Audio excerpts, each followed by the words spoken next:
सभी लोगों को प्रणाम। कैसे हैं आप सब? बहुत दिन हो गया है तो सोचे कि आज एक गाना गा लेते हैं थोड़ा, और वो भी गाना मेरे पतिदेव जी पे ही है। तो अभी मैं सुनाने जा रही हूँ एक गाना। फगुआ बीतवला जैसे चैत बीता जा राजा घरे आजा। फगुआ बीतवला जैसे चैत बीता जा राजा घरे आजा। अब हिले बा चलबा गवना के खाजा राजा घरे आजा।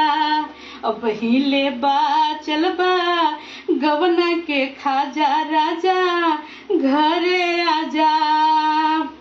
सुनो ससुर जी अब जिद छोड़ो, सुनो ससुर जी अब जिद छोड़ो, मान ले मेरी बात, दुल्हन तो जाएगी दुल्हे राजा के साथ, दुल्हन तो जाएगी दुल्हे राजा के साथ।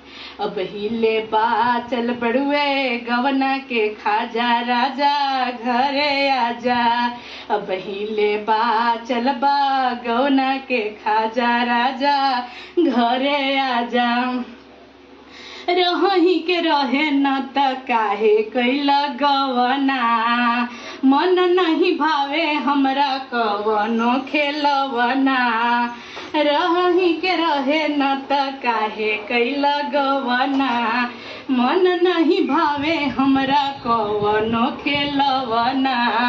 न तो देवर वो कहियो धर ली पाजा राजा घरे आजा। न त देवर वो कहियो धर ली पाजा राजा घरे आजा। अब हिले बा चल बा गवना के खाजा राजा घरे आजा। अब हिले बा चल बा गवना के खाजा राजा घरे आजा।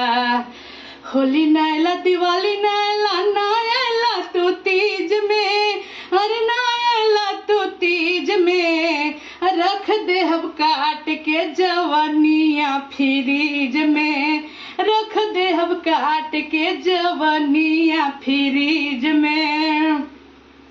अब हिले बा चल बा गवना के खाजा राजा घरे आजा।